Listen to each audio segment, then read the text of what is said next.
तो जय हिंद, नमस्कार, धन्यवाद। अगर आपने भी बीएसएफ ट्रेड्समैन का फॉर्म अप्लाई किया था, ट्रेड्समैन वाला, जिसमें पहले आपका फिजिकल होना था, मुझे उम्मीद है आपका फिजिकल हो चुका होगा या फिर आपका फिजिकल बाकी होगा। आपको पता है फिजिकल के बाद ट्रेड टेस्ट आपका होगा ही होगा। और अगर आपने भी किसी भी ट्रेड से अगर फॉर्म अप्लाई किया और अगर आपको अभी भी ये पता नहीं है कि उसमें कौन सा सर्टिफिकेट लगता है, या फिर हम जब भर्ती देने जाएंगे, जब हम ट्रेड टेस्ट देने जाएंगे, क्या हमसे सर्टिफिकेट मांगेंगे नहीं मांगेंगे, और कौन से ट्रेड में कौन सा सर्टिफिकेट लगेगा, और अगर सर्टिफिकेट लगता भी है तो हम क्या बनवा सकते हैं, हमारे पास इतना टाइम है कि वो सर्टिफिकेट बन जाए, या फिर हम वो सर्टिफिकेट कहीं से ला सकते हैं, या फिर हम कहीं से पैसे ले देकर वो बनवा सकते हैं। आज इस वीडियो में यही बात करेंगे अपन। जिन लोगों ने फिजिकल क्वालिफाई किया है वो सब बता रहे थे, जिनको फौजी भाइयों ने बोला था कि आपको ये सर्टिफिकेट इस ट्रेड में लगेगा, तो आपको आज इस वीडियो में यही बताऊंगा कि आप अगर इन ट्रेडों से आपने अप्लाई किया है फॉर्म, आप फिजिकल तो पास कर लोगे, लेकिन जब आप ट्रेड टेस्ट देने जाओगे तब आपसे वो सर्टिफिकेट पूछेंगे और वो सर्टिफिकेट आपसे मांगे। चलिए अपन वीडियो स्टार्ट करते हैं। आज आपको इस वीडियो में सारी चीज़ें पता चल जाएगा कि आपको कौन सा सर्टिफिकेट किस ट्रेड के लिए चाहिए। ठीक है, चलिए स्टार्ट करते हैं वीडियो। सबसे पहले अगर अपन बात करें बीएसएफ ट्रेड्समैन की, तो बीएसएफ ट्रेड्समैन का अगर आपने फार्म भरा था, चाहे वाशरमैन से भरा था, बर्बर से भरा था, या फिर आपने टेलर से भरा था, स्वीपर से भरा था, या फिर आपने प्लम्बर, कारपेंटर, इलेक्ट्रिशियन, या फिर आपने पंप ऑपरेटर से भी फॉर्म भरा था, तो इसमें कौन सा सर्टिफिकेट लग रहा है और पहले क्या हो रहा है, चलिए अपन स्टार्ट करते हैं। ठीक है, बीएसएफ ट्रेड्समैन की बात करें, इससे पहले आपकी दौड़ होगी। दौड़ में आपकी 5 किलोमीटर की दौड़ होगी लड़कों की। ठीक है, 5 किलोमीटर की दौड़ होगी आपकी। सबसे पहले आपका फिजिकल स्टैंडर्ड टेस्ट होगा, जिसमें आपकी रनिंग होगी। 5 किलोमीटर की दौड़ होगी, जिसमें आपको 24 मिनट दिए जाएंगे, यानी कि आपको 24 मिनट मिलेंगे 5 किलोमीटर दौड़ने में। अब कहीं कहीं जगहों पर राउंड लगवा रहे हैं, कहीं कहीं जगहों पर सीधा दौड़ा रहे हैं, तो ये आपकी फिजिकल फिटनेस लोकेशन या फिर फिजिकल जो भी आपका ग्राउंड है या फिर जो भी आपका एरिया है वहाँ पर डिपेंड करता है कि आपको रोड पर दौड़ाएंगे या फिर आपको ग्राउंड पर दौड़ाएंगे। ठीक है, चलिए इसके बाद आपका हाइट नाप लेंगे। अगर अपन हाइट की बात करें एससी और एसटी की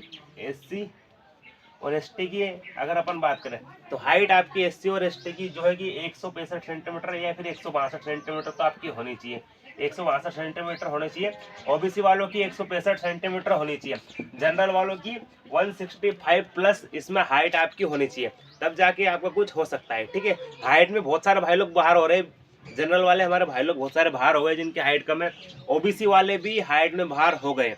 अब सवाल ये है कि हम हाइट रनिंग के बाद नापती है रनिंग के पहले, तो कहीं कहीं जगहों पर पहले नाप रहे हैं, कहीं कहीं जगहों पर बाद में हाइट नाप रहे हैं, यानी कि दौड़ने का मौका उनको मिल रहा है। लेकिन ये थोड़ा बुरा लगता है जब हम दौड़ पास कर लेते हैं उसके बाद हमको क्या हाइट में बाहर कर देते हैं, तो ये काफ़ी बुरा लगता है और हमको कहीं ना कहीं बहुत डिमोटिवेट करते हैं। ठीक है, चलिए अपन मेन बात करते हैं। इसके बाद आपका शायद ट्रेड टेस्ट होगा। अब ट्रेड टेस्ट में अगर आपके पास आईटीआई है, और आपने अगर इन ट्रेडों से फॉर्म भरा है, चाहे कारपेंटर हो या फिर प्लम्बर हो या फिर पेंटर हो या फिर इलेक्ट्रीशियन हो या फिर पंप ऑपरेटर हो, इन 5 ट्रेडों में अगर आपने फॉर्म अप्लाई किया है, एक बार और सुन लेना, कारपेंटर, प्लम्बर, उसके बाद पेंटर, पंप ऑपरेटर, इलेक्ट्रीशियन, 5 ट्रेडों से अगर आपने फार्म भरा है तो आपके पास आईटीआई का सर्टिफिकेट होना चाहिए, आपके पास थोड़ा बहुत एक्सपीरियंस होना चाहिए। इन ट्रेडों में आपके पास सर्टिफिकेट होना चाहिए आईटीआई का।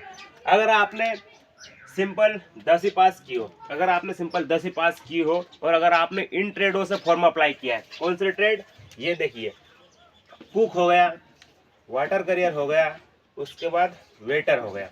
इन 3 ट्रेडों में सिंपल 10 ही पास से अगर आपने फॉर्म अप्लाई किया है तो इनमें आपका सर्टिफिकेट लगेगा एनएसक्यू लेवल 1 का। जी हाँ, सच है। इन सर्टिफिकेट के बिना आपको भगा भी सकते हैं, रख भी सकते हैं, लेकिन ये है कि आपको निकाल देंगे, क्योंकि साफ साफ लिखा है कुक से फॉर्म अप्लाई करोगे तो आपके पास एनएसक्यू लेवल 1 का सर्टिफिकेट होना ही चाहिए।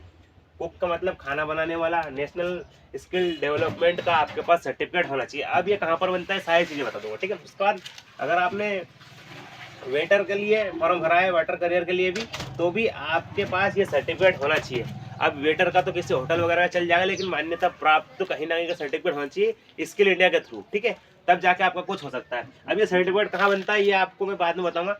फिलहाल ये बताऊंगा, अगर आपने इन ट्रेडों से फॉर्म अप्लाई किया है तो आपको कोई भी एनएसक्यू वगैरह कोई से सर्टिफिकेट की जरूरत ही नहीं है, सच कह रहा हूँ। ठीक है, अगर आपने इनसे फार्म भरा है, इन ट्रेडों के थ्रू 10वीं क्लास में फार्म भरा है, तो आपको ये सर्टिफिकेट चाहिए ही नहीं, एनएसक्यू भी नहीं चाहिए, आईटीआई भी नहीं चाहिए। आपके पास सिर्फ आपकी फिजिकल फिटनेस होनी चाहिए और थोड़ा तर्क शक्ति होनी चाहिए। चलिए अपन बात करते हैं।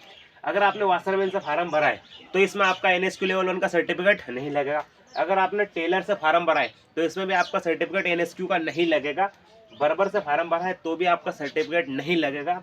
और ये मान लीजिए कोबलर से अगर आपने फार्म भरा है तो भी आपका कोई भी सर्टिफिकेट नहीं लगेगा। तो जल्दी से आप कमेंट करिए आपने कौन से ट्रेड से फॉर्म अप्लाई किया है। ठीक है, सारी चीज़ें मैंने आपको बता दी। अब अपन बात करते हैं सर्टिफिकेट के बारे में। बहुत सारे भाई लोग को मेरे पास मैसेज आता है कि हम NSQ लेवल 1 सर्टिफिकेट कैसे बनवा सकते हैं और ये कहाँ पर बनता है। तो मैंने इससे पहले 10 से 15 वीडियो बना दी होगी और बता भी दिया होगा कि आपका जो सर्टिफिकेट है ये आपके गली मोहल्ले, आपके शहर या फिर आपके डिस्ट्रिक्ट में एक जैसे कि PMGKY प्रधानमंत्री कौशल विकास योजना चलती है, दीनदयाल उपाध्याय कौशल विकास योजना चलती है, फिर स्किल इंडिया के तहत कोई सी भी जो योजनाएं चलती है, कौशल विकास की योजनाएं चलती है, उनमें वहाँ पर 3 महीने का कोर्स रहता है जहाँ पर आपको कुछ स्किल्स सिखाई जाती है। स्किल इंडिया के थ्रू कुछ बताया जाता है, आपका कोर्स रहता है 2-3 महीने का। वहाँ पर आपको ट्रेनिंग लेनी पड़ती है, ऑफलाइन बता रहा हूँ, ठीक है। और वहाँ पर आपका थोड़ा बहुत एग्जाम होता है, फिर आपका सर्टिफिकेट बन जाता है। 2 से 3 महीने लगते हैं। ऑनलाइन तरीके से आप बनवा सकते हो। जैसे कि अभी अपन हैदराबाद में की बात करें, एक लड़के का फोन आया था, वो बता रहा था कि हमारे यहाँ 3000 रुपये में बनाते हैं। ऑनलाइन क्लासेस चलती है, उसके बाद पढ़ाई होती है, वीडियो कॉलिंग पर अपन को खाना वाना बना कर क्या है बताना पड़ता है। उसके बाद अपना एक छोटा सा एग्जाम होता है, एग्जाम पास करने के बाद हमारा सर्टिफिकेट बनकर आ जाता है PDF। तो आप ऑनलाइन तरीके से बनवा सकते हो। तो ऑनलाइन तरीके से अगर आपको बनवाना है तो मैं नंबर दे दूंगा, उस पर आप कॉल कर लेना और आपका ऑनलाइन तरीके से सर्टिफिकेट बन जाएगा। ठीक है, तो यही सारी चीज़ें हैं।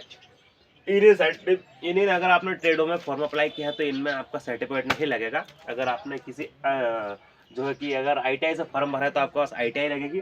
अगर आपने कुक से, वाटर करियर से या फिर वेटर से फॉर्म भरा है तो आपके पास सर्टिफिकेट लगेगा। अगर आपने वाशरमैन, टेलर, बर्बर, स्वीपर या फिर कोबलर और वाशरमैन से अगर आपने फार्म भरा तो इसमें आपको कोई भी सर्टिफिकेट नहीं लगेगा। तो उम्मीद है आपको ये जानकारी अच्छी लगी होगी।